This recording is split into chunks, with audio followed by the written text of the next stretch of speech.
First of all, welcome everybody. We've got 7 o'clock. What I didn't do at the movie, y'all, I didn't introduce myself. Yeah, no.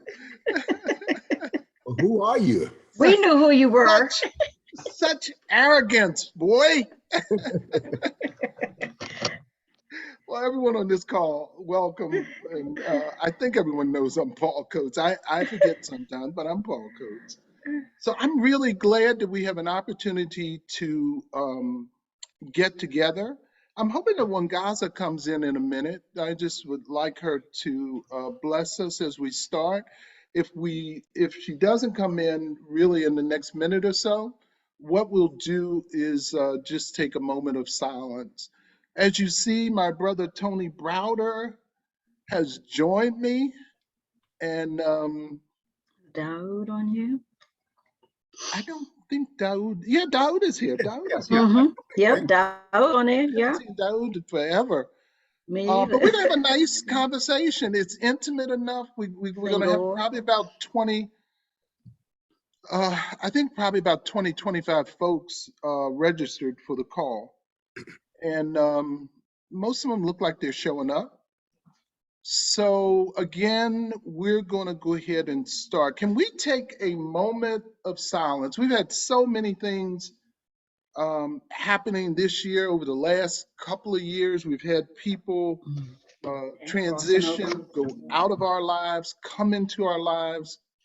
And I just wish that we can take I just ask, not wish, I ask that we take a moment to just ground ourselves and acknowledge those who are important in your life, whether they're here, whether they've transitioned, their importance is still felt. And let's bring all of that energy together so that we have a blessed gathering this evening.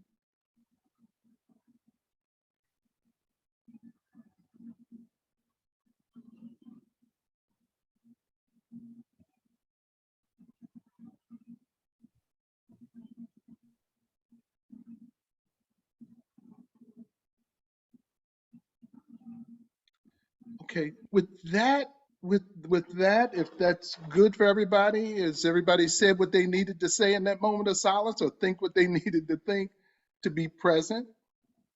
Um, if you haven't, if you need more time, tell me. But if you're good, we're going to go ahead and roll. Okay, with that, I acknowledge. You know, when I was much younger, we'd always start our meetings just saying, who is the oldest person in the room? You know, we're going to seek their permission. Over time, I've become the The oldest oldest. person. I think I know most of the people on this call, and I think I'm the oldest person. If not, I'm close. Okay, so let's begin. Okay, and since I'm the oldest person, look, this is a call that I'm really interested in listening to people. I asked Tony to join. He agreed to join. And Tony hopefully will provide some guidance, but we really want to listen to people, and I'm sure Tony has things to input. And all of us bring different perspectives. We walked away from we went through actually the experience of the movie, and then we walked away with our feelings. We thought about it after we got away. We went up and we went down. We wanted to do this following the we wanted to do this following the film, but I think, as I said, I think I shared this with you guys. They wanted $500 to sit in that movie for a few minutes, and then they wanted 500 more for a microphone. So that was not going to work. Okay. With that said, Tony, I'm good, and I'm going to chill back, and I'll say something when I need to say something. Other than that, it's you know, you got the steering of this thing. And Okay. again, I just welcome everybody and glad you're on board with us. Well, thank you, Paul, for convening this session. Thank you as well for the idea of sponsoring the screening of the film. And unfortunately, I wasn't able to be with you guys last Tuesday, but I know that it was a wonderful gathering. And Paul, I appreciate you waiting on Mwangaza to open up the session with the libation, the prayer. And I've shared with a couple of audiences as I've talked about this film. To those people who saw the film and left before the last video, the last post-credit scene, missed the heart of the movie. The heart of the movie came after the credits when the sister closed it out with the libation. One of the most powerful elements of this film is it's reintroducing us to elements of African history and culture and spirituality that our oppressor has sought to erase from our memory. And we have to take advantage of every opportunity to restore what was taken away and what was illegal. And that's one of the reasons why I found this film so meaningful. So what I would like for us to do is have a discussion about the meaningful aspects of this film, what it meant to you, how it touched your spirit, and the important takeaways from this film. And I'll just share one thing just to frame the discussion, and then we'll open the floor for a conversation. You know, I've had a lot of work, done a lot of work with production work in radio and television, some documentaries. And one of the things that I'm clear about whenever I go see a movie, whenever I go see a Hollywood production, is that Hollywood is about money. Hollywood is about the bottom line. I don't go to Hollywood. I don't go to movie theaters to learn my history, because that's not what Hollywood is there to provide. The whole purpose is putting meat in the seats and so in that context, when we look at The Woman King or Wakanda Forever or any other film that is depicting aspects of African-American history and culture, I want us to be aware of 4 pillars of filmmaking. First pillar is the creative pillar. The second is the technical pillar. The third is the financial pillar. And the fourth is the marketing and distribution pillar. So the creative pillar, the screenwriter, the director, the actors, those are the people who are bringing this creative talent to this adventure. Technical pillar, cinematographer, sound person, the art director, the people who give life to this film. The marketing and distribution handles everything regarding making the film accessible to the public. But these 3 pillars cannot stand without the 4th pillar, the financial pillar, the producers and the studio. And the only thing that the studio is interested in is making its money back. They don't care about how accurate the film is. They want to make a return on their investment. And so it's up to the creative team to understand that reality, and then in writing the script, in directing the actors, in doing the art direction, incorporate elements within this film that will cause the audience to connect to the film emotionally. And the more emotionally invested in the film you are, the more you will respond to it, the more you'll maybe come back to see it 2-3 times, the more you'll share with your friends and family how meaningful the film was to you, so that they will go out to see the film as well. And that moves the box office. And once the box office is significant enough, then what that does is let other creative people and other studio people know that there's an audience for this information, and it opens the door for other actors, other writers, other directors, other producers to have an opportunity to come on stage and shift Hollywood, shift film production in the direction that would be beneficial to us in the long run. So I just wanted to put that framework out there as we discuss this film, or as we discuss any other film, that we shouldn't go to films to see our history portrayed accurately, because that's not what Hollywood is about. Documentaries do that, but not Hollywood. So as we have this discussion this evening, let's talk about important takeaways from the film, and how we as consumers of this product can, using our money wisely and using word of mouth effectively, shape the future of Hollywood such that we'll see more films that lift us up and fewer films that tear us down as a people. So with that, I'll open the floor, and we don't have any particular order. We just ask that as someone is talking, you respect them. Let's minimize the crosstalk so that we can have a pleasant exchange of ideas. So Tony Singor is on for a few minutes. He raised his hand and asked that he be recognized. For sure. Yeah, greetings, brothers, and everybody that's on this. First of all, thank you, Paul. Thank you, Tony, for doing this. I think it's extremely important. Let me, because I only have a few minutes, let me just be very clear. I've seen a lot of movies in my time, and this was one of the best that I've seen that motivated, inspired, and actually brought me to tears in a couple of parts because it was that moving. And I know it was fictional, but it was live with positive messages all in and throughout it that we as African people need to hear. We need to be very realistic. And I've been at all the critics. I've been coming at them left and right on Facebook and different places, letting them know, don't criticize something you haven't gone to see. Because first of all, like Tony, you hit the nail on the head. You should always stay in films to see the last parts. And that last part was the icing on the cake. Both Kathy and I left in tears. So I'm going to be very brief, like I said, and I hope this is going to be recorded because even though I got to go to another Zoom, it is very important for us to express ourselves. I was moved tremendously. And Tony, you're absolutely correct.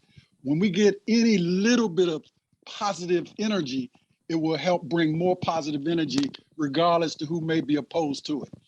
And films, movies, records, things like that, books are very important in helping raise our consciousness. I was moved and I will go see it time and time again, just like I did Black Power. Yeah, you know, it's very important for us not to just see something one time, in my opinion, because you can miss some things. Yeah, I've seen it twice. I'm going a third. And it was action packed. I'm so glad that all the actors in it got a good role in it. I think all the acting was excellent. I don't have too much time to go all into the points Tony raised, but of course he's on point.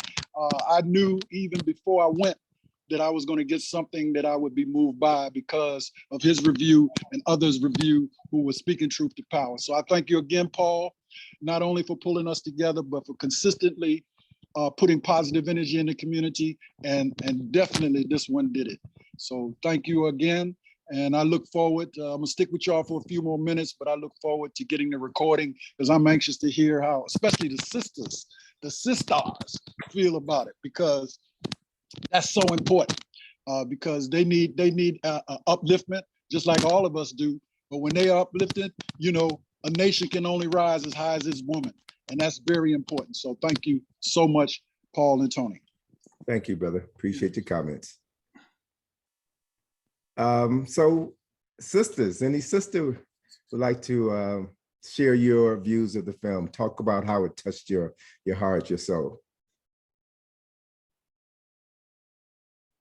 Roz, you're at a loss for words? Alicia, you're at a loss for words? No, I'm not at a loss for words. No, what I appreciated about the film was the sisterhood. I appreciated the strength of the young sister who, you know, was coming up through and, you know, was determined that she was not going to be a victim of abuse. And, you know, because of that, she was shunned by her family. But then when she started going through the training, I was very impressed with her unwillingness to leave her sister behind. Mm-hmm. And so she was willing to suffer going through those brambles again to bring her sister out and make sure that she had another opportunity to succeed. Because, you know, she truly embraced, you know, there is no me without we, without us. I loved that message. I loved, I can't remember all the characters' names, but the sister who was ultimately killed, the trainer, I loved her because at times she knew when to be hard and, you know, insistent, but then she would ease up and comfort the young sister when she felt she needed to be comforted and strengthened. And I just, that sisterhood was just so strong for me, just in the way they respected Viola Davis's character. Her lieutenant was like, I would never contradict you in front of, the troops, but blah, blah, blah, blah. But when Viola held up her hand and said, that's enough, I was like, whoa, I've heard you, no more, thank you. Not even thank you, that's enough. The sisterhood woven throughout that movie was just amazing and very touching for me. We can talk about the strengths of the sisters and all that, but I just think that those relationships, the ones that were clearly formed before, this tale started, and then those that developed during the course of the story. That's one of the things that really touched me about that movie. Thank you so much for sharing. Absolutely. Anyone else? Well, I'll chime in. I thought it was one of the best movies I have ever seen in my life. I mean, I've seen a lot of movies. I'm a person who does research and analyze. I analyze sometimes too much, but what I loved about the movie, like Roz said, the sisterhood, the bravery, and the vulnerability, and how they came together with that vulnerability, because I personally can relate to that vulnerability, as well as the strength, and I thought it was very, very important. And it also related to karma. If you understood the sister coming back after she had given the sister away, and the sister came back to her, So I thought it was a very, very, very powerful, powerful movie. And I think it should be shown in all households, all families. But the one thing about watching movies, etc., there needs to be discussion. I think discussions are just watching a movie isn't enough. It has to be discussions with the family, discussions with the children, discussions with the communities, so we can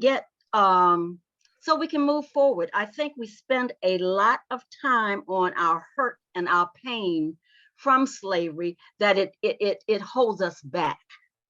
It holds us back from moving forward. And if we can get through that, hold people accountable. I have no problems with holding people accountable. But if we can get through our hurt and pain and come together, we can move forward. So I thought the movie was a very, very, very powerful movie. My middle daughter went with Paul to see it, and I want all my other daughters to see it and discuss it with my teenage granddaughter as well, as well as my grandsons. I want my grandsons to understand it as well, the teenage grandsons and the grown grandsons. So, yeah. Okay. Thank you so much, Alicia, for sharing. Anyone else have any? Hi, this is April. I wanted to piggyback off of something that Roz was saying. I really appreciated the fact that when a film is through our lens, you get multi-dimensional characters, so that you saw all aspects of that sisterhood. It wasn't just one thing. We saw the spectrum. And for me in particular, as a Black woman who was in her 50s, I appreciated the fact that there was room for a new idea. The whole business with the gunpowder, when she went back and said, all you need is a spark. The fact that the leader was open to that idea, because I think that as we talk about moving forward, what can be an impediment to that is even the interaction between the generations of our people, and that willingness to say, okay, here's a different idea. Yes, you want the generation that's coming up to learn the rules and all of the training that they went through in the tradition, but also that there is space for the new idea. And the other item that I would mention in closing is that also, just in talking with my particular peer group and what many of us are experiencing in our workplaces right now, I found the film very affirming, because it was a positive representation of strength.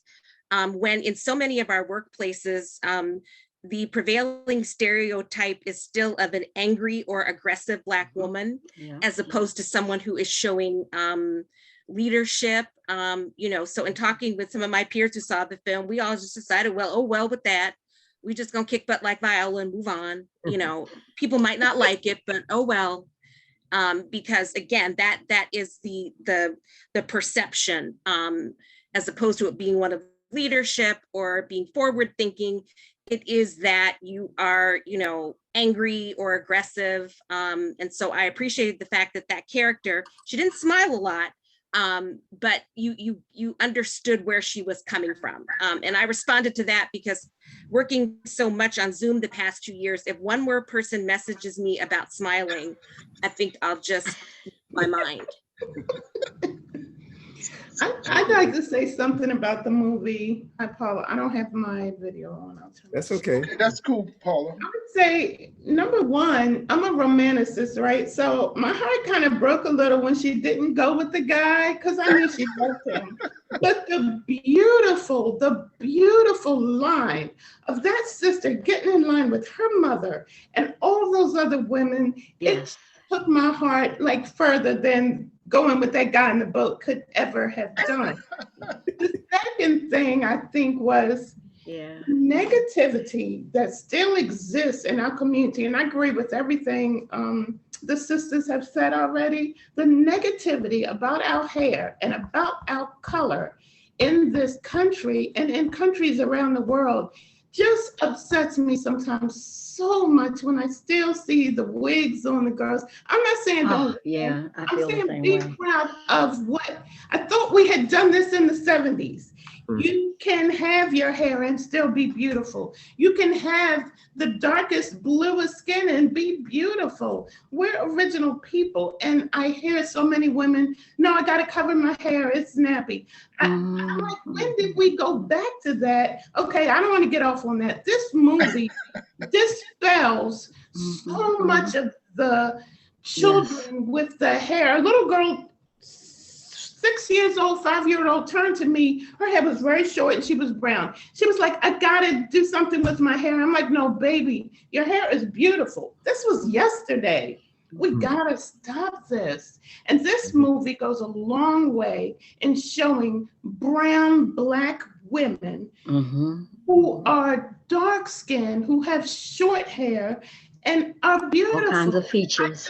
I love the strength of that for our children. I just did. So excuse me, Cheryl, excuse me. Cheryl has had her hand up. I think she's being nice. She's not getting the flow of this thing, y'all. Well, when Gaza had her hand up, so I figured I'd try it too. Well, Gaza, did you want to say something first? Or you want? Yeah, whoever. I mean, like we, if we just follow the motion of the ocean and just go ahead and contribute, it'll all be good. So whoever want to go. Go ahead, Cheryl. I'm You right put your behind hand you, down, darling. though, Cheryl. Go ahead, Cheryl. Go ahead. Okay. So I didn't really want to go and see the movie. I was very reluctant. I was very concerned about how they were going to make Black women look. I was really, really concerned about that. But Paul and them came back and they said the movie was great and that kind of stuff. So I went to see the movie and I was just enthralled. It was just wonderful. One of the things that I wanted that Paul is talking about is, like, I have 2 granddaughters that are 8 years old, and the movie, it's not, I don't think it's really appropriate for them to see, but the way that the women and the girls were depicted was absolutely beautiful. And they were like everywhere, over and over and over again. And if it was some kind of way that I could have my granddaughters see that movie and see how beautiful those girls were and how they had done their hair like in different ways, and they were braiding each other's hair and that kind of thing. I just thought that was fantastic.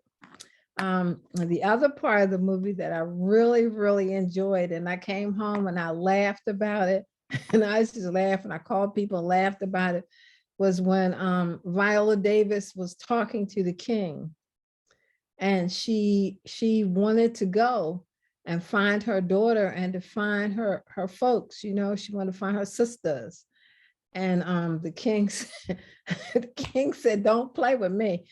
He said, don't take kindness for weakness or something like that. And then he said, don't test me. And she put her head down and she said, okay. And then she went back, she collected her crap, and she did what we do. We take care of business. And now it's like, that's one of my favorite. And the king was gracious enough and humane and big enough that he was able to deal with Acknowledge his it. mistake. He didn't go on like ego trip because you didn't listen to me. Mhm. He just said, okay, well, you were right. Come on over here. Let's move on, you know. But that was probably my favorite part, y'all. Excellent. Thank you. Thank you, Cheryl. Okay, well, guys. So yeah, you know, it's just a beautiful, epic, I say classic, that we determined it's a classic now. Mhm. I cried from the beginning to the end for different reasons. I mean, it's like, you know, it's an ongoing tear fest for me. But two things jump out for me from this movie. One, it's a beautiful reflection of who African women are. We get to see ourselves, and some of you have said that, in terms of our strength, our leadership, our ability, our intellect. I love how that was on full display, both as a part of the movie, but it gives African women, people of African descent, women of African descent, an opportunity to see who we are, like in our natural, like where that come from. All that, you know, we ain't taking it, whether it's at the gas station or if it's in the boardroom. We ain't taking it. Nope. And it's such a wonderful, it leaves breadcrumbs, hopefully for us to understand that better and know who we are. You get all kind of stuff about submission and relationships with the men, all kind of nonsense is out there growing today. And I just love the way that this movie showcases the strength of a woman, mental, physical, intellectual, creative strength of a woman inside of a social structure, which was clearly supported by men. Clearly supported by men. Even though there wasn't a lot of conversation about that, like Cheryl just said, you know, there has to be a particular kind of relationship going on for that king not to ego trip and, you know, exile the child for not doing what I mean, it's a whole, and that is the beauty of our culture. How man, woman, we dance together. I just love that. The other thing that I loved was how our traditional systems of knowing God, of communing with our ancestors, was just on such beautiful display. Just beautiful display, not like an event or a time set aside, but like they with us because they are. And so to have that also being presented to us in a way that makes who we are more appealing to ourselves, I think is a very powerful, powerful piece. I could go on, but I'll stop there. I'll just stop there. Thank you. Greetings, everybody. I'm not sure if I'm next, but I'm gonna jump in. That's what we do. Yeah, because that is definitely what we do. First of all, thank you for this opportunity. Someone has already said how important it is for us to not just see a thing, but then to come back and talk about it and analyze it. So I'm gonna try to, I think there's 4 things that I would like to share. One, talking about our children and how important it is for them to see themselves.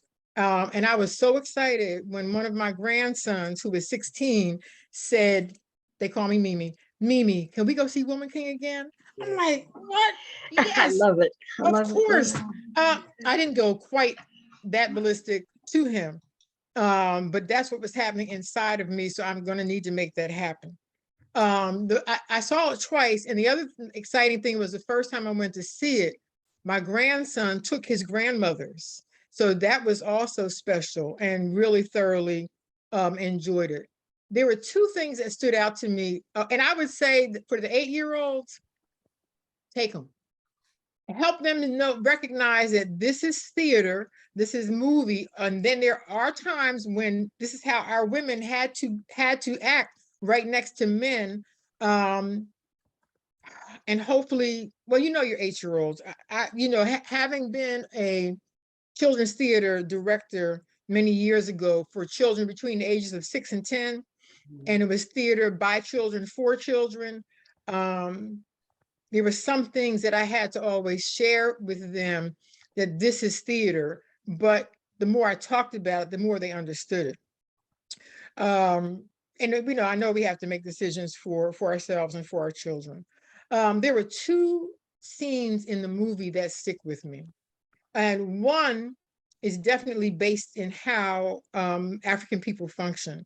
And that is when, for some reason, the one sister jumped up to the Mahi sister with the locks and said, you know, like, you're not supposed to be here, whatever her exchange was. And then the other sister, the general's right hand, came and very calmly admonished her and said, you were once in this position also, and that's not what we do.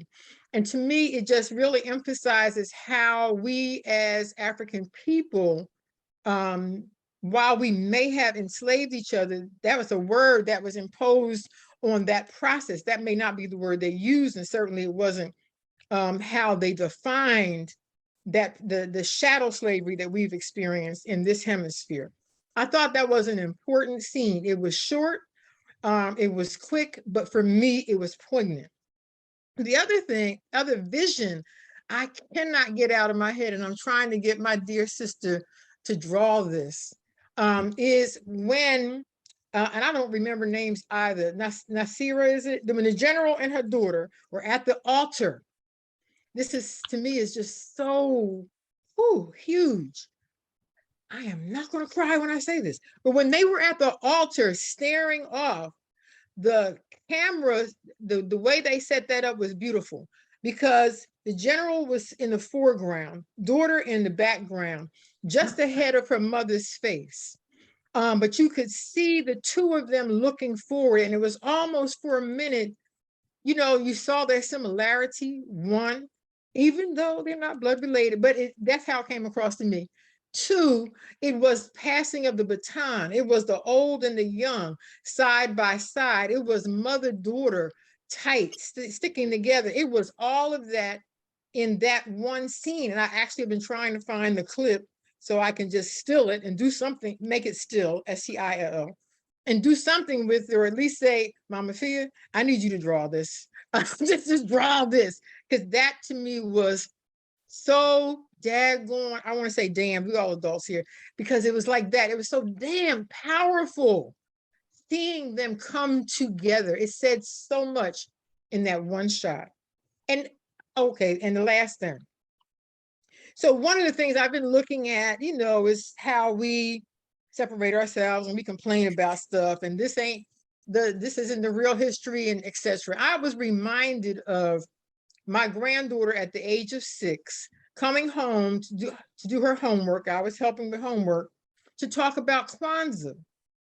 And she said, Mimi, you know, Dr. Karenga used poetic license when he developed the word Kwanzaa, because Kwanzaa with 1 A means first, but by adding the second A, it became the name of the holiday, and that he used poetic license. It was what in her head. What do you mean? What does poetic license mean? What are you talking about? How do you know that?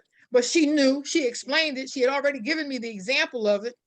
And I think we almost need a one-on-one kind of, no, that's too much credit.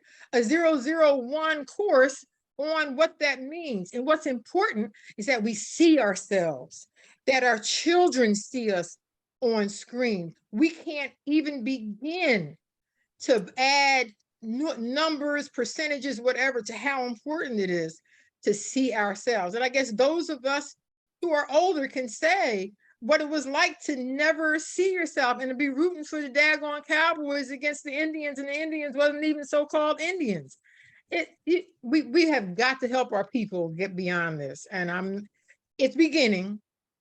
I'm going to be positive. It's beginning. and we just have to help it continue. Thank you all. Thank you for the sharing. I would like to say something. Can you hear me? Yes. Mhm. Okay, many of us are somewhat knowledgeable about Africa and African history and so on. Many of us at this Zoom meeting, but the value I found in this movie is that it exposes people to the subject, the real subject, not the fiction. That's the value of the movie. And the other value is seeing Black women empowered and seeing Black women on film, not being maids and such things like that. That was the power of the movie for me. Now, I was so very excited about this movie before it came out. And I wanted to go see it on the first day, but I couldn't. But so I found someplace I could see it on IMAX because I really wanted to see everything. So I saw it on IMAX and I was very excited about it. And I'm the kind of person who may want, who needs to look at it again, because I looked at it, you look at movies in different ways, like for maybe you're just excited because it's there. And then I want to go see it again so that I can notice some of the details. But it was nothing but positive for me. And I didn't know that much about the Agojis. I've been reading some what people have been saying, and I think they've been missing the point where they expect a movie to be historically accurate. The fact that it's there, then it's there so that you're exposed to it, and then you can go and do your own research and learn more about the subject. Thank you, Betty. You're welcome. Get your words. Anyone else like to share? Tony, hi, this is Mama Kenna. How are you? Hey, Kenna. Hey, first I want to just say thank you, Brother Paul, for hosting this and giving honor to you for the work that you do. And also, Tony, thank you so much for having this forum. There's so much that's already been said, and I could just echo everything that all the queens have said. I love being here and sitting at everybody's feet and taking it all in. The only thing I want to add is that the movie, it provided an opportunity for me and my children. Everyone knows that we just lost Baba G. And so the children were so excited. We all went together and they made a big deal out of it. And we went on their father's birthday. So I just am grateful for the fact that the movie exists and that it provided us as a family an opportunity to see it together and experience it together and to learn together. And, you know, my kids are such eggheads. We didn't even make it out of the theater before they were in the middle of the concession stand debating and talking about what this meant and what that meant. But I just want to say thank you to my Jegnas, Tony and Paul and Mama McKinney. Thank you so much for the work that you do. You just don't know. You talk about the children, but they were there and they were listening and they are moving and acting and changing the world. And so I just want to say Madasi Pa for all that you do and to continue the work that you're doing. Thank you so much. I believe Sister Long has her hand raised. Please come forward so we can hear from you. Sister Long? Okay, I had to unmute myself. And my Okay. apologies for not being live on camera tonight, but I'm in the midst of something that does not need to be witnessed by the public. So, but one, I wanted to say that I had no expectations of the film. I hadn't read any critiques of it. I primarily went to see it because I love Viola Davis as an actress, and I think she's good in everything, in all of her performances. And because I got the link to see it from Black Classic Press. That said, I loved it. I loved it was the first time I'd seen that many chocolate brown, dark-skinned Black people in a movie, and I found that to have quite an impact on me visually and emotionally. But I've been processing, I've been processing some of the themes of the movie. And one of them that stuck with me was that for the Agoge women, their strength prohibited them from love, that was not something they had access to other than their sisterhood and connection to each other, but not with men. And that we rarely, when I thought of turn that around and said, we rarely look at a strong man and think that he does not have access to love if it's with a partner, with a woman. And that was something that made me think, how often the strength of Black women in our modern times, that thing that the strong Black woman is often alone. And so it's just a contemplation. It was just something I felt was elevated in the movie that has given me something to contemplate, to think about, to look at from different angles. I found the movie, often I found myself wincing during some of the battle. I thought the movie was quite physically brutal. And especially there was the one scene towards the climax where Nanaska has the fight off with the Oyo leader, and they're basically in hand-to-hand combat, and he's punching her in the face like she's a man and all that, or at least how I've come to characterize that kind of battling. And some of the brutality of it. And that again it gives me something to contemplate in terms of the power of Black women was there, but their power, they were sent off into brutal situations. And I like I said, it's just something I don't have any conclusive thought about it. It's just one of those things that when I think about the movie, it just comes up. And that I guess in that whole thing too, that Nawi comes through Nanaska through rape. And that the power, and that the women fighting, and this is going to sound a little weird, but one thought that elevated was, wow, if women kick butt like that in general, or trained to fight like that, then the threat of male aggression in the form of rape, and how we can't go out at night and all of that, and mainly that's the fear of what may happen to you if you encounter the wrong man, that those women had some defenses, but they were alone, other than they all, from what I've read historically, they're all considered wives of the king. But it was clear that in his circle of wives, they were all dressed up and, in their finery, and the warrior women had their uniforms on. So those were just some of the I love the movie. I love the strength of it. I love the story.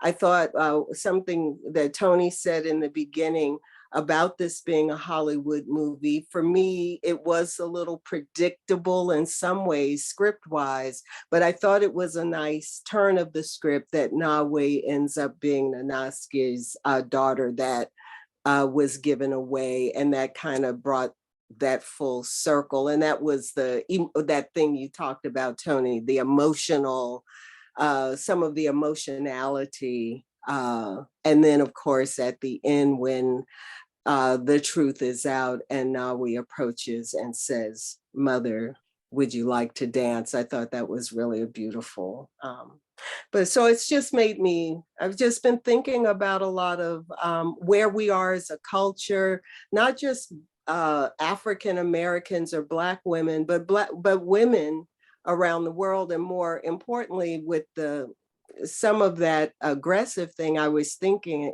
today the young woman who was killed in Iran, for example, and all that's going on over there, and how women are so limited in that culture, and here too, in cultures around the world, and that those women had a sense of freedom because of their strength and empowerment. And I'm just going to leave it at that. Those are just some of the themes that have arisen in my mind since I saw the movie. Thank you, Sister Long. Real quick, I just wanted to say the warrior in me came out. When the Niska was fighting the male general, I'm like, take his damn head, take his head like you take everybody else, take his head. I'm in the back of the movie rooting for take his head, but that didn't happen. I mean, they just might as well have gone on to that next step and took his head too. Sorry, y'all. No, I'm not sorry. That's the warrior in me. My Queen Nzinga has always been one of my favorites. Queen Yaa Asantewaa. So this is just added to my list of warrior queens. I'm like, do it. Mama Bikini, you know we don't need no fuel to fire that spirit in us. Me on this side of the Atlantic, you know, I'm just learning my Ghanaian roots. I'm like, okay, who would I have been? I ask my children. You know, you ask yourself, if you go back on the historical timeline, would you have had the courage? You know, would I have been the woman on the ship who would have jumped overboard? Or would I have been the woman who would have, you know, in Beloved, poisoned all my children? I mean, these are the kind of things that, you know, you wonder, but it certainly invokes those emotions in you, definitely, and makes you, you know, question and pulls that out of you. That Akan woman that Gina Page helped me discover.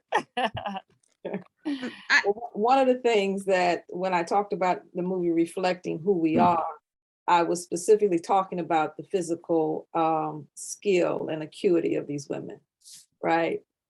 I think that it's very important. I think it's essential for man and woman's well-being, but particularly for a woman's well-being, to know that she can take out a man.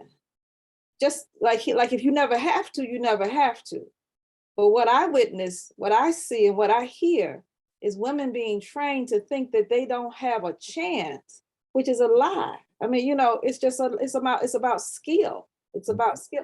But if you orient a woman to think that she doesn't have a chance in a physical confrontation with a man, she won't try. And I never will forget when the Me Too movement took root, as essential and helpful and useful as it was, one of my responses to that is that there needs to be excuse my French, fuck that movement as well. Mm-hmm. There needs to be a movement that says under no conditions am I gonna, I'm done. Right. Right. And so I love the movie for the extent to which it gives women possibility for how they can protect and defend themselves. Mm. Because you can get a man off of you. And we need to know that. We need to know that, because that at least try. And I ain't talking about no grits. I'm talking about, like bring it with some skill. Real quick. Wait a minute, go on. Not to cut you off. And I'll be quick. One of the problems with waiting to go last is that you are going to be redundant. I don't want to be, don't mean to be, but let me thank Paul and Tony again. You all deserve much praise and congratulations for hosting this this conversation. It's much needed. It's not just a movie for women. Okay. It's not just a movie for women. It's a movie for more men to see. I'm hopeful that more, because I mean, I've only been once, but the movie was full of women. And only a few men were sitting in the audience. And so I'm going to encourage as many men as I can to really go see the movie. When Paul called me the other day and said, Richard, did you see it? I hadn't seen it yet. And he said, oh, I've seen it 6 or 7, 8, 9, 10 times. And he said to me, he says, it's one of the best movies, if not the best movie that I've ever seen. And I'm a movie buff, and I thought Black Panther was probably for me, and there's been other movies, but this was another great movie for many, many reasons. I'm going to just simply share some bullet points as I was watching the movie, trying to scribble some of the, I probably should have used my phone, but I was using a little notepad. And the movie spoke to the power of the collective, the power of the intergenerational connections, the power of being disciplined on the battlefield and bringing discipline to the battlefield. Paul also mentioned to me, he says, Richard, there's no rites of passage program that should not include this movie as part of its learning component. That there is so much, I mean, because again, the power of honoring, celebrating our cultural artifacts. There was dance, there was music, there was practice, there was ritual, there were rituals. There's, as Tony said at the outset, you know, the lifting up of our, you know, the prayers, and also the, what is it called at the very beginning? When you honor and the ancestors. Yeah. Right. So all of that was part of this movie. And so again, nation building and setting the standards for the nation, not just for the present, but as they looked out, they made certain that they lifted up the need for us not to engage in more slave trading. So they were basically setting the standards for the future in terms of what the homie, what this nation was going to look like and be. The film was inspirational. It was aspirational. It was transformational on so many levels. Again, and can you watch this movie once? I watched the Black Panther movie, I know 12, 15 times, as Paul has watched this movie. And so I need to go back because I couldn't understand all the exchange, the verbal exchange, but some of it was just, I don't know if it was just the sound in the movie or just what, but I need to go back to listen more and to watch it, you know, in a very, very intimate way, because there was just so much there that we can all take back and use today. Because I mean, the trauma that Niska suffered and the healing that was needed in order for her to, and for her to heal, you know, to reflect back on that adverse situation. And of course, I'm doing a lot of work in mental health and well-being these days. And so I know the trauma that we all experience has to be acknowledged and has to be made aware so that we can heal from all that crap that we've been through as a people, historically and contemporarily. So again, a lot of great themes, a lot of great stuff. And I now know why Paul said this is one of the best movies that he's seen. And thank you, Tony, for laying out the pillars, brother, because again, it helps me going forward with understanding and appreciating creativity, technical aspects of it, the marketing, distribution, the financial, very good stuff to take into any theater or to watch any movie, because all of it's important. And I don't know if anybody has done the math on how much this movie has grossed yet, but I am hopeful that it will come as close to the Black Panther, if not more. I don't know if that's going to happen, but we got to go out and see it. So we got to support it. As Tony said, making his money back is the raison d'etre of most companies, movie companies. They want to make their money back. So we got to tell our folks, go and support this damn movie. Not damn movie, but go and support this. I've been sharing it and sharing it and sharing it. Yeah. So appreciate all y'all, appreciate all the comments, and appreciate again for the invitation to be a part of this conversation. Yeah, Richard. Those who want, I was going to say, Richard, to your point, you always make it a point to see the box office every weekend to see how films are doing. Oh, wow. Okay. In its third week, it's now number 3, and it's made approximately $47 million. And it's assumed by next weekend, it will make its money back. It costs $50 million to make it. Okay, great. So it's already opened the door for other films of this kind to be made. And just as consumers of films, I would encourage you to go see it at least twice, and don't buy a bootleg copy. Right. No. Or the digital download comes out, go ahead and put down your $15, $20 and buy that, because it lets the studios know that there is an interest in this product, which means that other potential products will be able to get into the pipeline, be made, and be shown in theaters and homes. That's the power that we have to influence Hollywood in a favorable direction that's beneficial to our people. Excellent.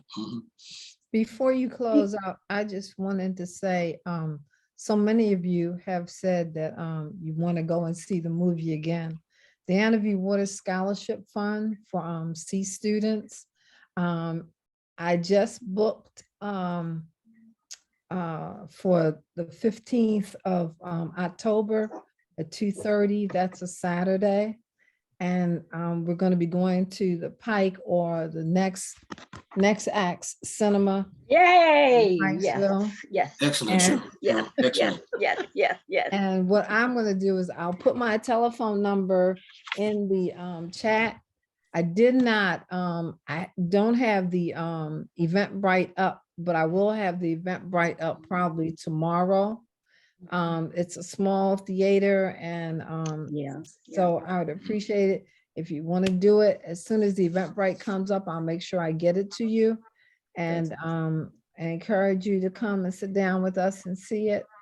And you'll have the opportunity maybe to see some of our students that receive the scholarship and that kind of thing. You have two showings. You have two showings, right? Well, Paul, I wasn't as brave as you are. So the gentleman Tony at the next act said to me that I can get a second showing, but I started with the 2:30 one, and hopefully I'll get that booked up and sold out, and then I'll come back and do another one. And they actually got an extension on it because it was supposed to close out. I think Richard Paul was That's where I supposed first to saw close that out. next act.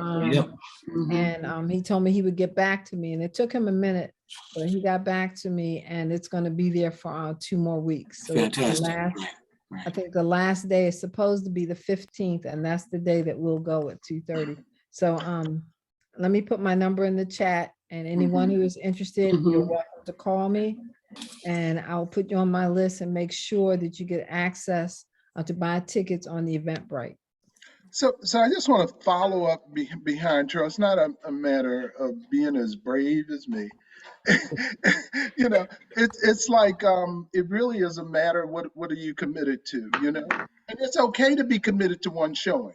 It's okay to be committed to taking your grandkids. It's okay to be committed to taking one person with you. But if this is what drives you, what motivates you, what excites you, what gives you being in this moment, then you got to share it. And that's what it's really about, sharing people. I just want to, inside of that, I want to say this, because this is something that came to me. Yes, I've seen the movie multiple times. I'm going to see it. It hasn't been 8 or 9, Richard, though. I'm not there yet. I will get there, okay? Right. But what occurs to me is I'm looking at all of the people on this call, and most of you I have known for decades. Some of you, Jana, showed up at the theater, and I must have seen you, and I didn't see you because it's been that long. Okay, it really has been that long. But I'm aware that the movie has given me community in this moment. It's given me community with people who I care about, people who I love, people who I've loved for generations. I got Bob Jackson on here, who is my cousin, who we found each other through Ancestry, you know? I mean, who is directly related, and our family comes out of this experience. Maybe Bob will have something to say. I got Tom Collado on here, you know, my comrade in arms, you know? I got folks on here. I've got a community. Soyini is out of Chicago, who I just talked to today about it, and sent her a notice today, and she's got her hand up. So Soyini, I'm gonna stop and let you go ahead and say, and other folks can say, but I just got that the film gave me community in this moment.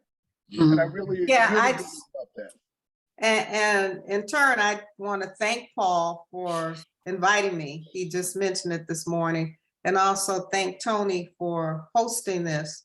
I agree with most of what's been said. I do want to point out that I thought that the acting was riveting and superb. Viola Davis, of course, the young lady that played her daughter, the young lady that played Zoki, the general, she wasn't a general, but the one that died, they were just superb. This was an epic film that told us the big story, but the writers, producers, and directors managed to work in the smaller personal stories that made the film so interesting. Mhm. The love story with the daughter, that story, the mother-daughter story with Manaska and her daughter. So it was just well conceived and written, but we also got to see the epic story. And of course, the music by Phenomenal. Terrence Blanchard was Mhm. wonderful. It was. So I just like to say that this film, last night, my husband and I went back and looked at Brother from Another Planet, which was a brave film That was a good, yeah. for 1984. And this type of film takes us a notch higher. Of course, there have been some Yes. in-between films Yes. that have, Yeah. you know, stepped us up. But the intentionality and the bravery takes us even higher to telling our story our way in our voice. Yeah, Tony, is there any more time or we just run out? No, we got time. 'Cause I was going to ask you to chime in. So why don't you go ahead and speak, and then we'll... and Tony, can I, Tony, just in terms of, look, we said an hour. We didn't know how long this was going to go. We didn't know how people were, you know, what comments people have. Obviously, there are more people to respect the integrity of the time. If people have to leave at 7, please do. We obviously are going to go on for a little bit longer.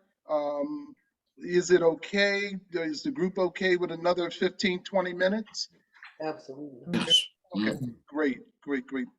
We have Brother If anybody- Dowd Watts, if who I've anybody- not seen in many years. Greetings. Go ahead, Tony, what are you saying? If anyone has to leave, Paul is recording this, so you can come back and watch the program in its entirety. That is fine. But Daoud, you wanted to share? Yeah, I'd like to thank you, Tony, and Paul for doing this and for sharing this, and all these strong and beautiful sisters that are empowering me to see the movie again. I kind of see it again through your own eyes, and your own comments. I thought that was pretty cool. I kind of, two things. One, the theater that I went to did not show the ending that you're talking about. I stayed until about 4 or 5 minutes after the movie was gone, everybody was gone, and nothing else came up. So I'll check with them about. You're in New Orleans. You're in New Orleans, right? Yes. Oh, okay. That's interesting. That's I'm in very New Orleans. And secondly, in terms of the film, Tony encouraged me to go there, and so I went, and it struck me a little bit differently.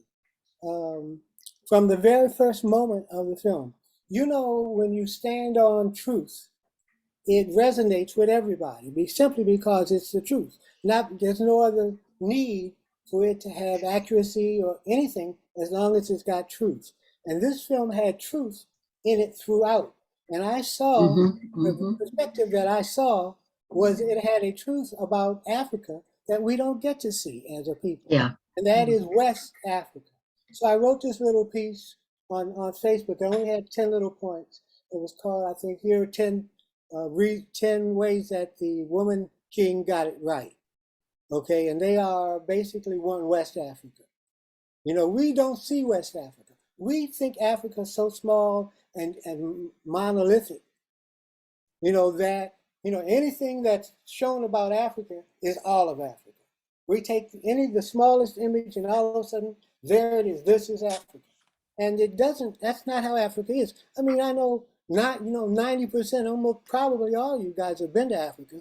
It's not like anything in the movies that we get, but we don't start to teach the distinctions between the regions of Africa. And this film, the very first words in this film, the very first thing on the screen are the words West Africa. And it distinguishes the part of Africa and the historical platform, the historical stage that all of this is taking place in a concrete way. The second thing, and I'm doing an Eventbrite on Monday. I'll put a link, I think I'll put a link in the chat. African architecture.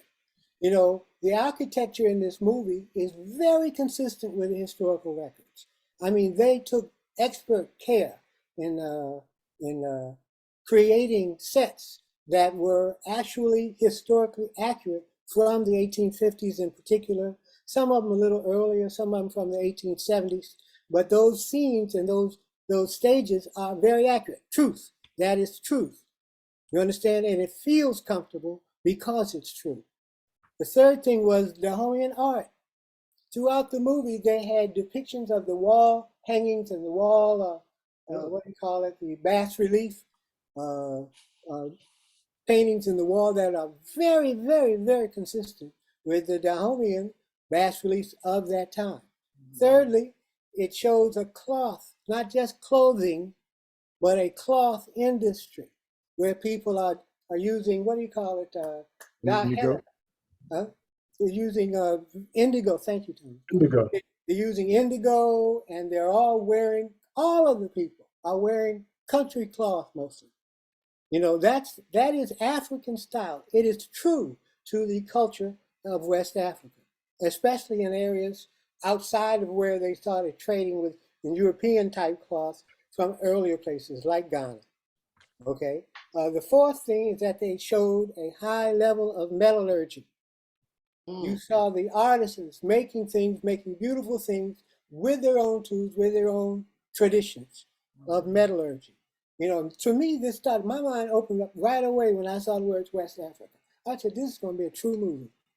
And everything and all the spirit of it, and all the relationships and all the love and all the strength and all the character of the people that y'all have been talking about has to fit in there, because that is the truth as well. Another point is that they actually showed African agricultural in some sort of scale. You notice they had not only did they show, and I've only seen the movie once. I want to see it again. I want to see it again this weekend. Okay, but you know they showed the palm kernel industry, and they suggested that it was a comparable industry in terms of volume and trade revenue to the slave trade, which it was. There were thousands and thousands and thousands in the palm industry. In the palm industry, you know, palm was edible. Palm was used for cooking. It was used in the slave ships. Palm was used for soap. Palm was used, the interest in palm grew because the slave trade created so much wealth in Europe and the Americas that they invested in industrialism and machines. And these big new machines got overheated and nothing could cool them properly except palm oil. So palm oil was a lubricant used for that. And literally thousands and hundreds of thousands of tons of palm oil come out of that economy. That's another element of truth that they didn't have to put in the movie. It's not part of the story. It's part of the background. It's part of the stage where all of this is taking place. The next thing was talking about palm oil and its million uses. The next thing, eighth, was the use of the horse, which is not represented very well, but in that area of West Africa, where you have a more forested region and you have the tsetse fly and those kind of things, massive numbers of horses weren't possible like they were in northern parts of West Africa, where there were at least 100,000 horsemen in historical fact. The next thing was the slave trading, you know, and bringing the whole issue of slave trading up.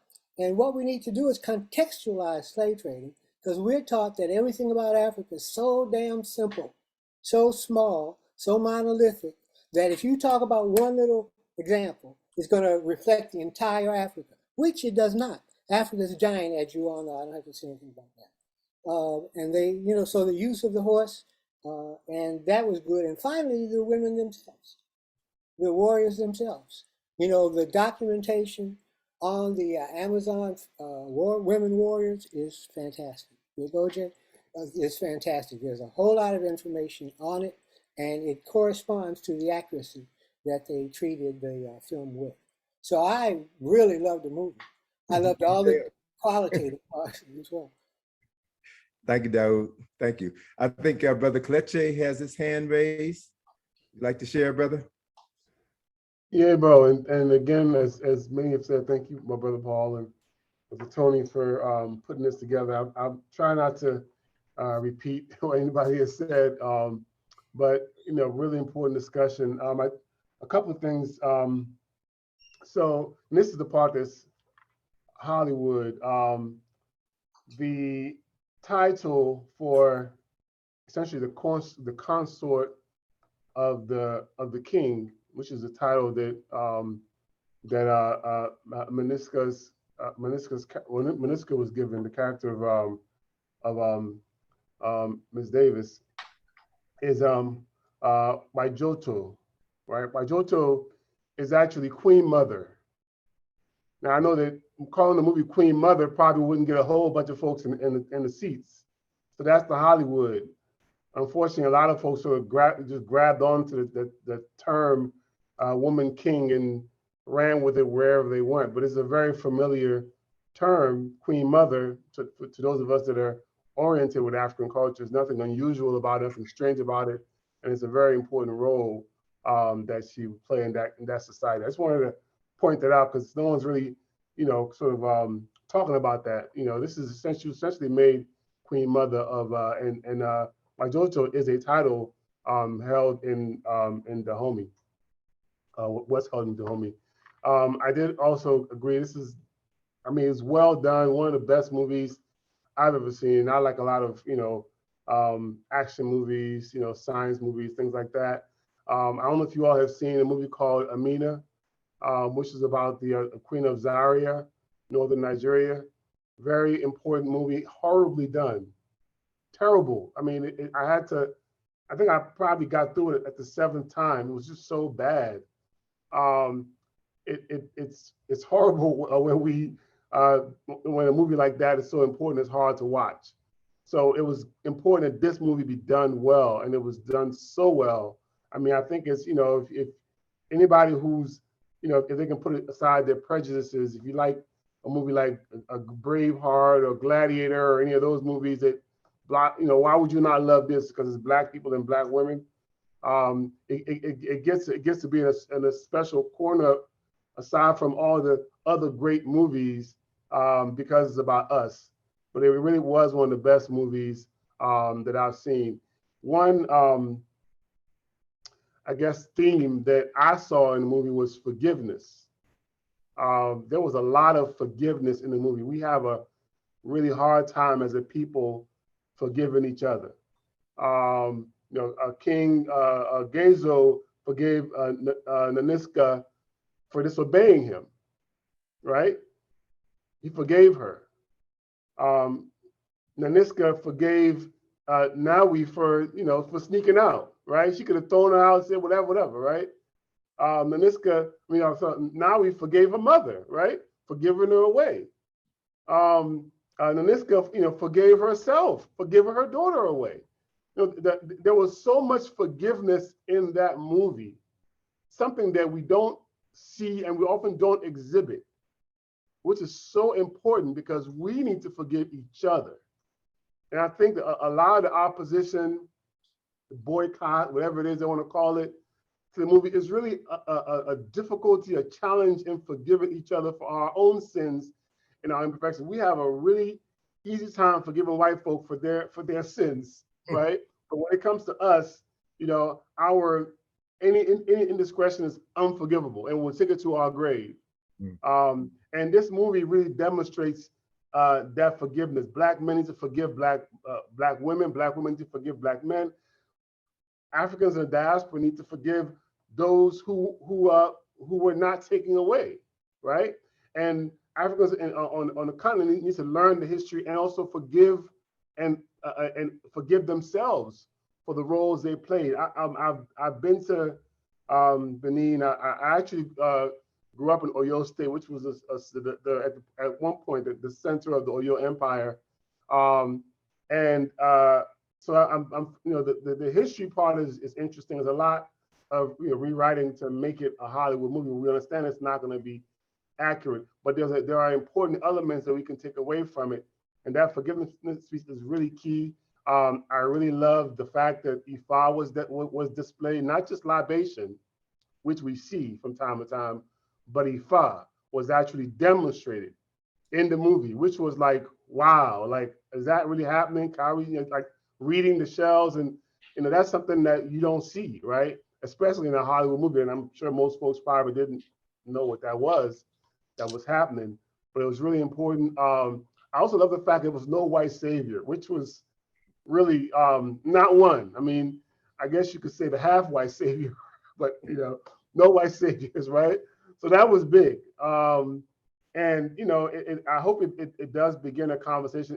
There's an important conversation we need to have in order to heal, and that's a conversation between the diaspora and the continent and continental Africans about slavery and our own role in slavery, and how we were essentially used to achieve the colonizers' goal, to how we were used our differences among each other, because Africans did not see each other as Africans. I mean, we have to understand on a basic level. I'm sure everybody here understands that we were, you know, you were Igbo, you were Yoruba, you were Ga, you were not African. Everybody was whatever they were. So Africa meant nothing, you know, because we didn't recognize that the continent that we were in was under siege. So that understanding of, you know, my brother selling your, that was not the way we saw the world at all. That's something that came after colonization. So it's important that we understand that history and we actually deal with it, because we must heal from it. When you go to Ouidah, there's a road that starts from actually the palace of King Gezo all the way to the shore of Ouidah, where they have the gate of return, which is also the gate of no return on the other side, but in front of it is the gate of return. And it is literally one of the most beautiful places in the world that I have ever been. Like literally, like I don't know if I would love to share this a picture. Let me just share this one picture of Ouidah I took last time I was there, and I just want to show you all what I'm talking about. And it's important that we learn the history of Dahomey. Was a very small kingdom at the end of the day, but its significance in terms of its positioning between Nigeria, present-day Nigeria and Ghana, and the history of it, the ramifications to Haiti. Toussaint Louverture is actually the great grandson of a prince from Dahomey that was sold into slavery because of opposition between his father and his uncle, who became king. And you know, there's so many ramifications from this very small area that we need to really learn that history. But I just wanted to show this up, Brother Tony. I don't know who has let me just show this one image, and I do hope that the movie inspires people to visit. It's still celebrating host disabled attendee.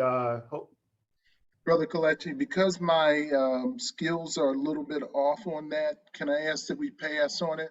I'm scared I'm gonna cut everybody off. Kelechi, can you hold it up? Yeah. It's on I the know we're screen. not I don't gonna have be it printed able to out. see it, but I would go through too much, and I'm afraid I'd knock folks out. No problem. No problem. But you know, you can Kelechi, actually, the other thing you can do is if you'll send it to me, I can share it with folks that way. You know, I'll share it, you know, once we get off the call, make sure everybody gets it. Gotcha. I'll do that. Okay. Or if you can drop it in the chat. I don't know if it's a picture that you can import and drop in the chat work as well. It's a picture. Let me see. If it's from a website, well, it's a picture that I took. Ah, okay. Yeah. So yeah, but I mean, but there are pictures of it on Google. So you know, I may be able to pull up something. Okay. Can you email it to either Brother Tony or Brother Paul? Can you email it to Brother Tony, and then he can show it? I'll share it. Yeah, I'll do that. Okay, that's good. Do that.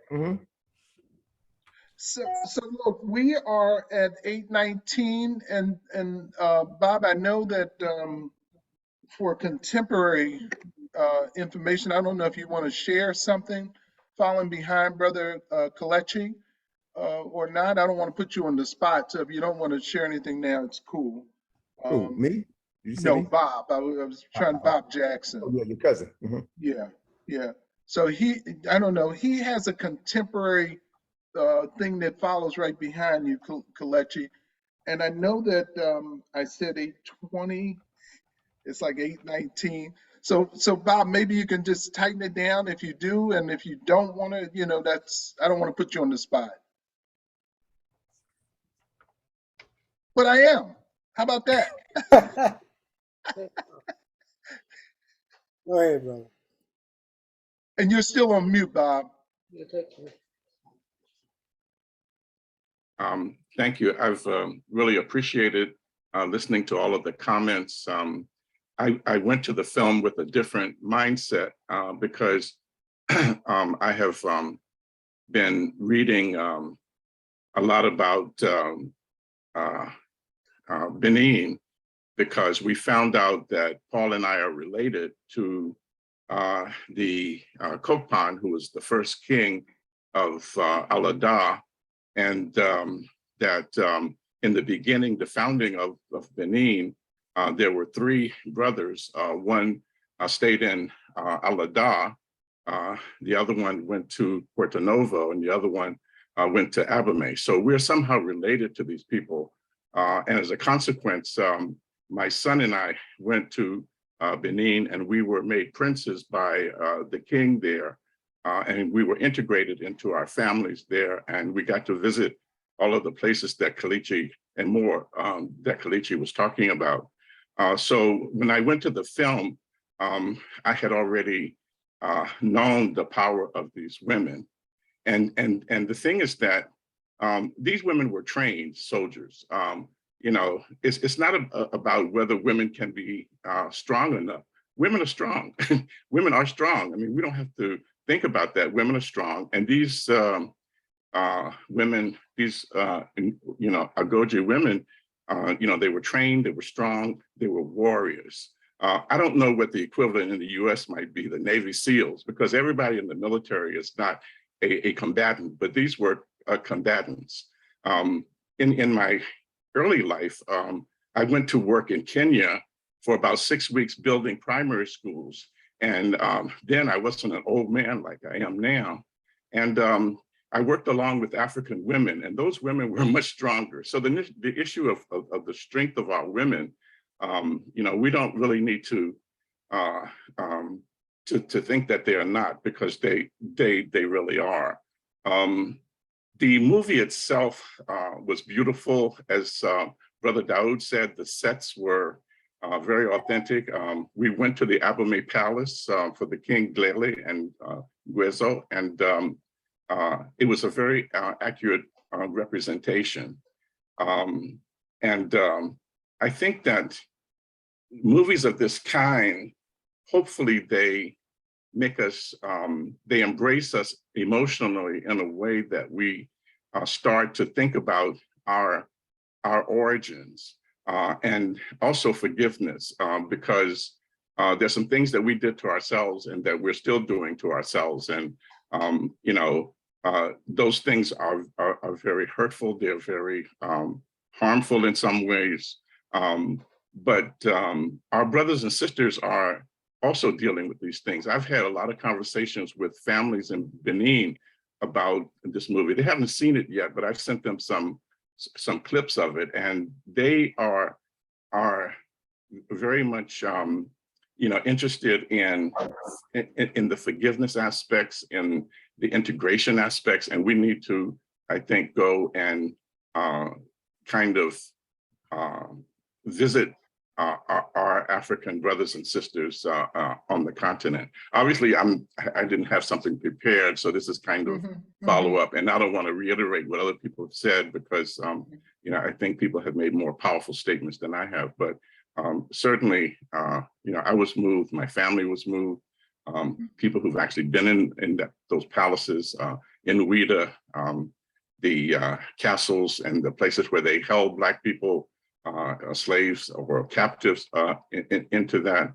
And it made me think that the 12.5 million, maybe 500,000 came to the US, the other more than 12 million went to other places. We usually think about that, and we think about the pain of the Black people here in the United States, but think about the capture, think about the warehousing, think about the shipping.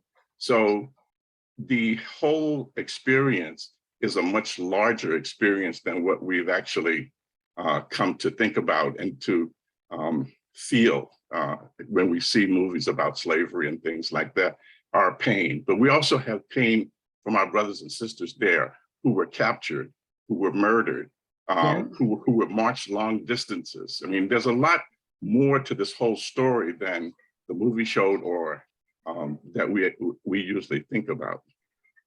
Okay. That's good. That's right. So, Tony, I'm going to turn it over to you. Can I say one little thing?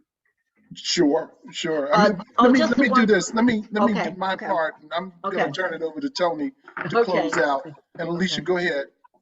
The other thing I wanted to say is I thought the movie, because the energy that we're in at this time in the universe is the energy of the feminine energy. And it's not about the woman as much as it's about the feminine energy. The feminine energy inside all of us. And we all came from male and female. So it's a time for the male and female to come in balance with each other and not above one another, but to be in harmony. And to me, this showed that balance. It showed that compassion. It showed the aggression. It showed the forgiveness.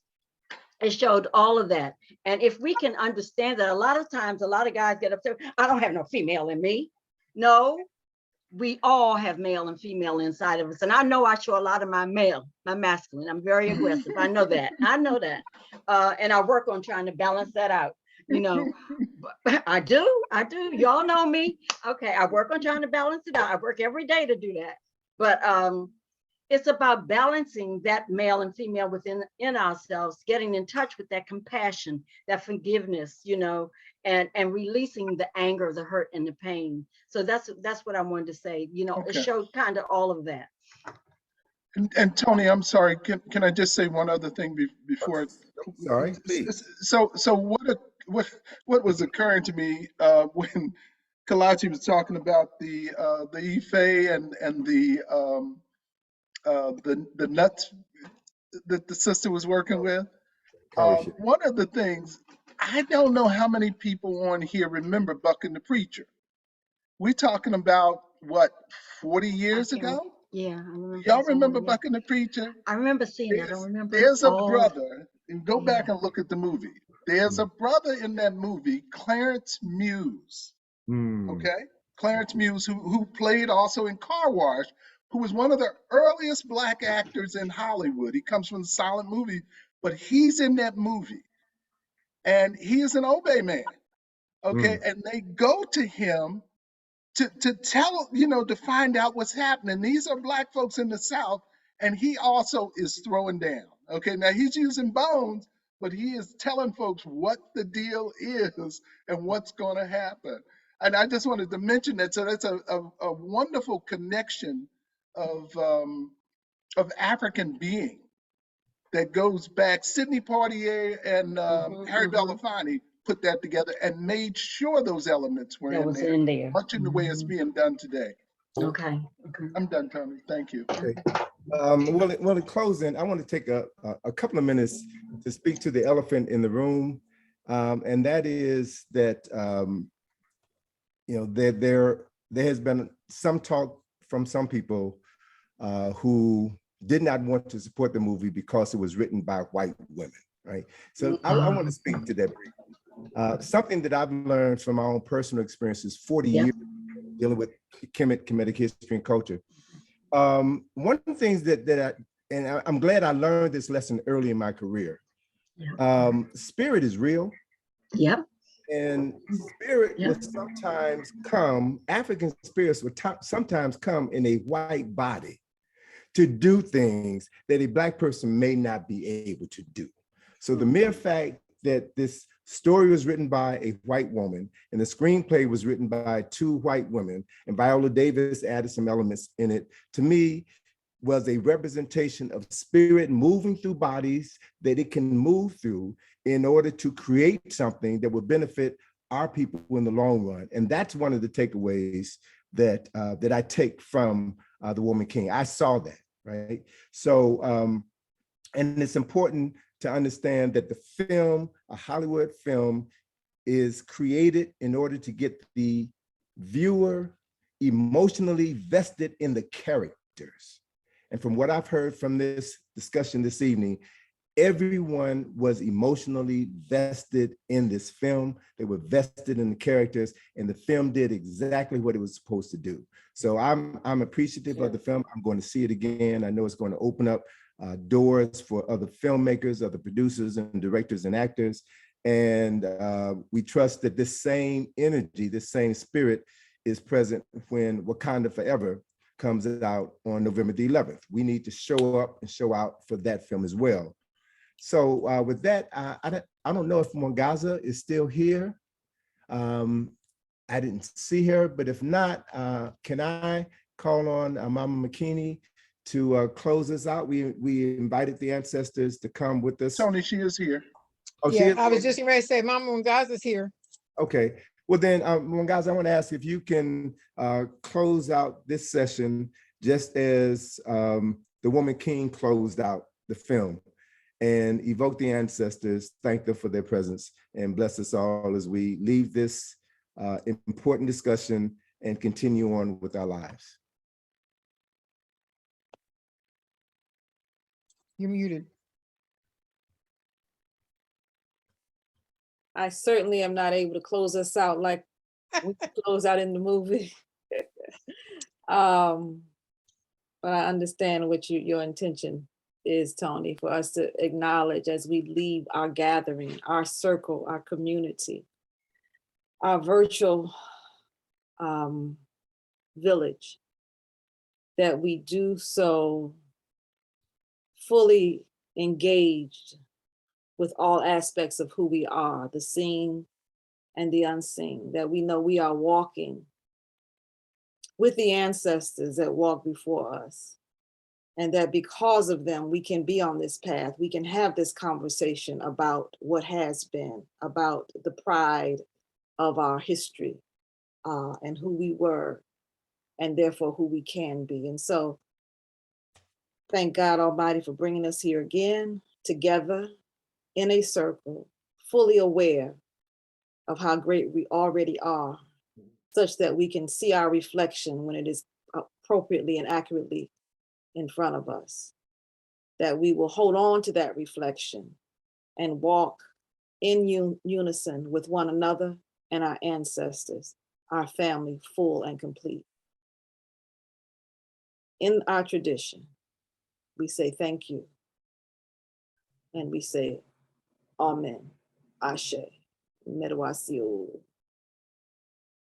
Thank you so much. So 8:32, we thank you all for your time, and we appreciate, love, respect everyone who contributed, those who didn't vocalize their feelings about the film. And one important takeaway that I'd love for everyone to keep uppermost in their mind is what Brother Kelechi shared with us about forgiveness. Forgiveness, begin with forgiving yourself. And something that I recall from an experience that Paul had exposed me to years ago. Do yourself a favor and call someone tomorrow that you need to forgive. And just call that person and let them know that you forgive them, or just check in with them without even saying you forgive them. Just touch bases with that person and know in your heart and soul that their lives matter to you. And thank you all. And I look forward to having a similar discussion about Wakanda Forever in the coming weeks. So take care, be safe, love somebody, starting with yourself. And we'll talk soon. Thank you, Tony. Thank you, Brother Paul. Everyone. Thank you all so much. All right. Beautiful. Thank you. Thank you. Bye-bye. Good job, Paul. You're muted.